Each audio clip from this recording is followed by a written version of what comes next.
Hello मेरे students, आप सब कैसे हो।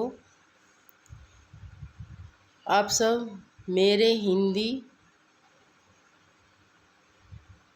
व्याकरण के यूट्यूब चैनल में आप सबका स्वागत है। आज मैं आपके लिए हिंदी में छंद का टॉपिक आप सबको पढ़ाएंगे। अगर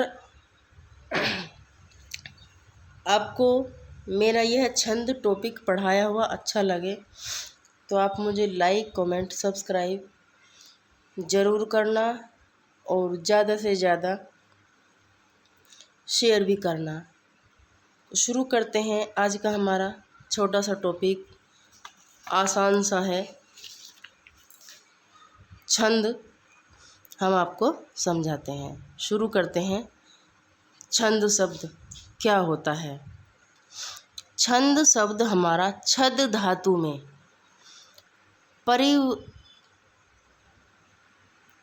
छंद धातु में असन प्रत्यय लगने से बना है।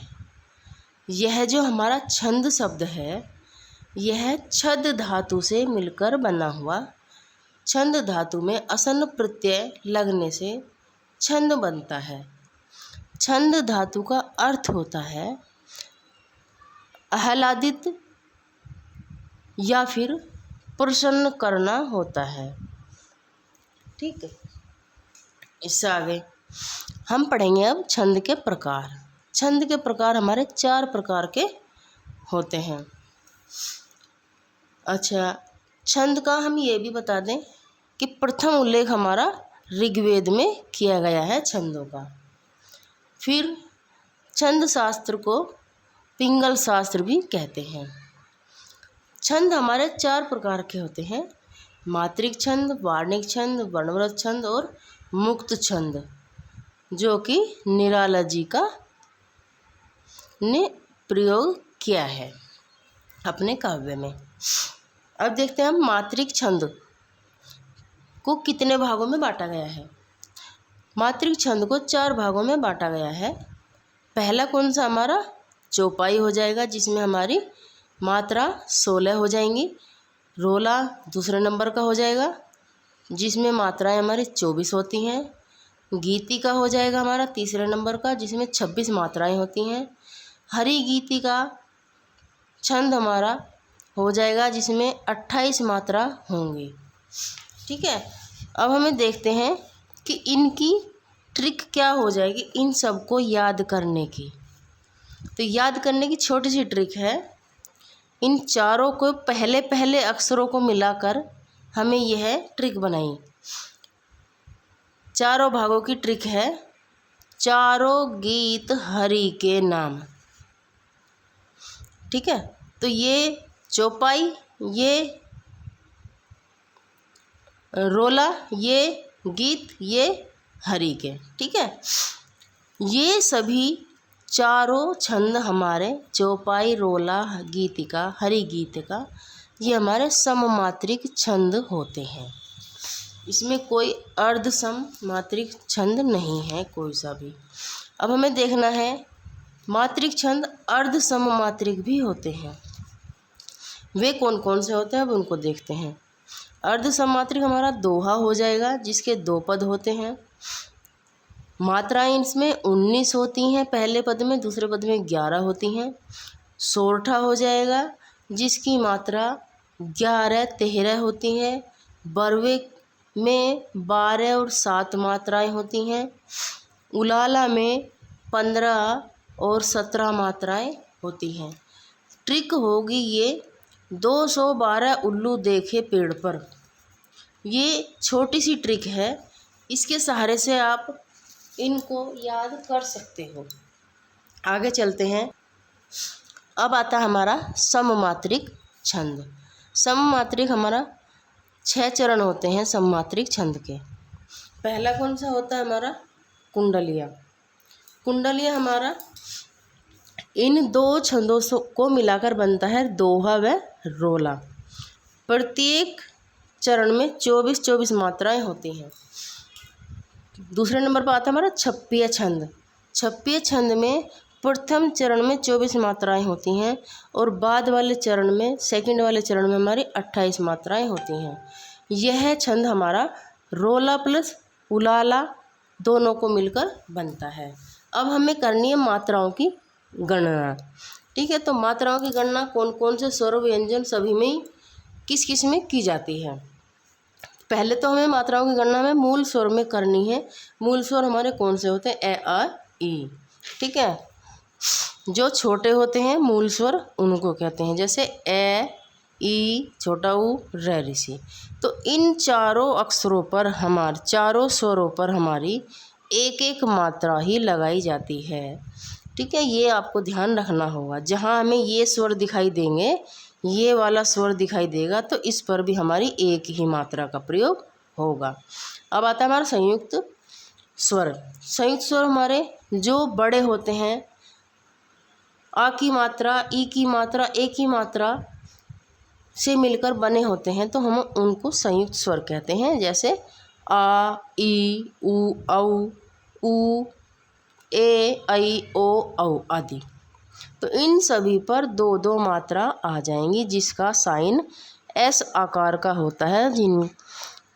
तो यह हमारा एस आकार दो की मात्राओं का बोध कराती है। अब आता है हमारा व्यंजनों की मात्रा। व्यंजनों की मात्रा पे ऐसे ही जब हम कै व्यंजन, कै वर्ग की मात्राओं को देख लेंगे हम, तो हमारा च वर्ग की मात्रा भी ठीक उसी प्रकार से बन जाएगी।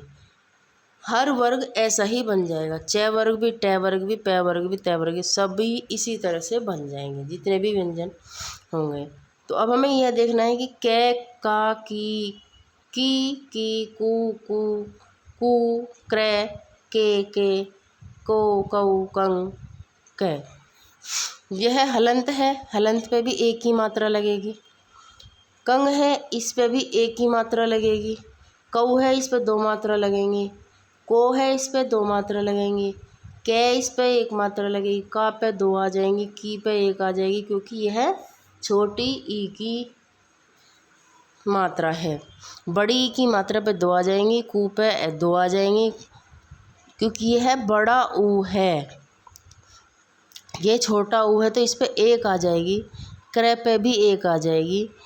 के पे भी दो आ जाएंगी, क्योंकि एक ही मात्रा बड़ा है, ये बड़े अक्षरों में आ रहा है, तो इसलिए इस पे भी दो आएंगी और कई पे भी दो आ जाएंगी।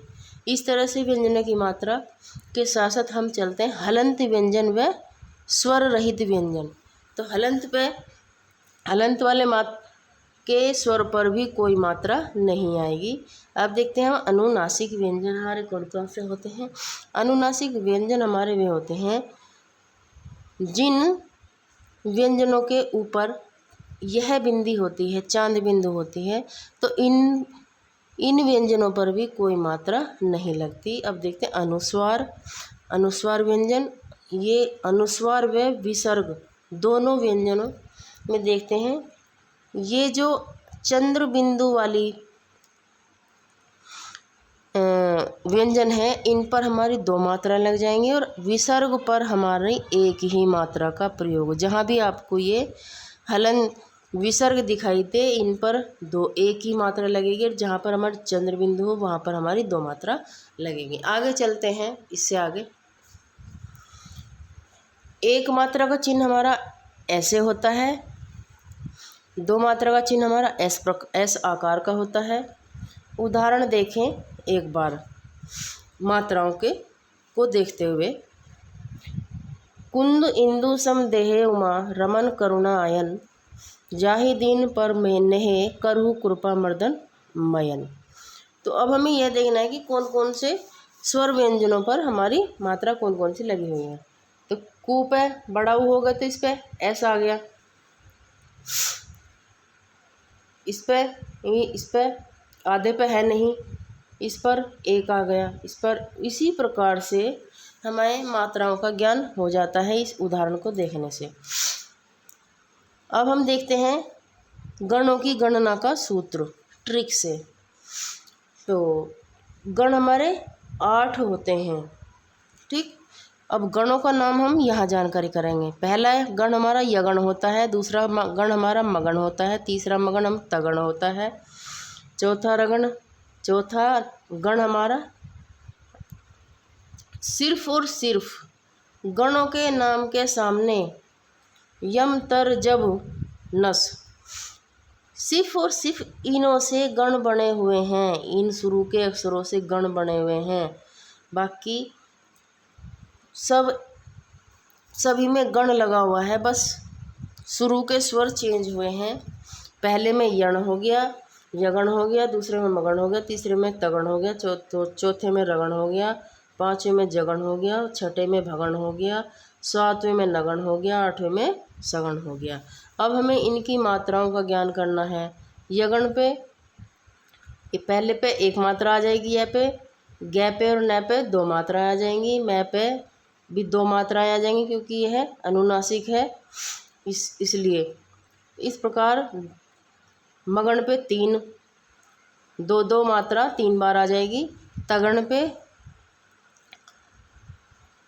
2 मात्रा 2 बार और अण पे 1 मात्रा। इसी प्रकार से इन सभी मात्राओं का ज्ञान हमें इन गणों के नाम से हो जाता है। अब देखते हैं हमें सूत्रगत उदाहरण। सूत्रगत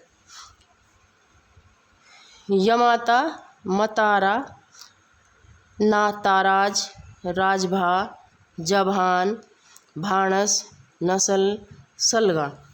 कभी आपने यह कोशिश करी होगी कि यह है शुरू का स्वर व्यंजन छोड़ के लास्ट का व्यंजन हमारा अगले सूत्र में आ रहा है। जैसे देखिए यमाता, यमाता हमारा यहाँ तक हो गया, पूरा है।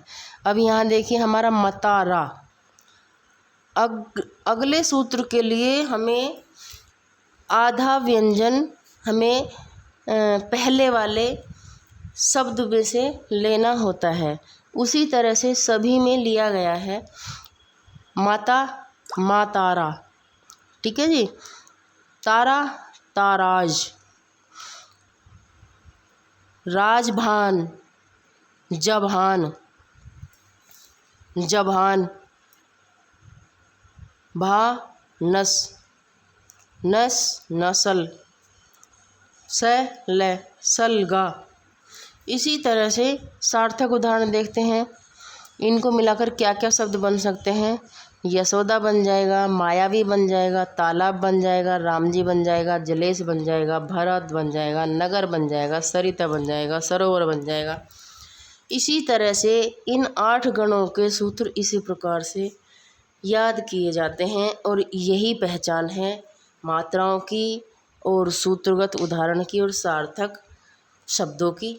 इसी तरह से इन सब गणों का सूत्र कुछ इस प्रकार से ट्रिक से याद कर लिया जाएगा। जैसे या माता, राज, भान, सलगा, ये सभी व्यंजन हमारे इस उदाहरण में, इस ट्रिक में प्रयोग होकर हमारा यह पूरा 8 गणों का सूत्रगत नाम हमें याद हो जाता है। इसी तरह से हमारे यह छंद हमारे याद हो जाते हैं। आज की मेरी वीडियो यहीं पर समाप्त होती है।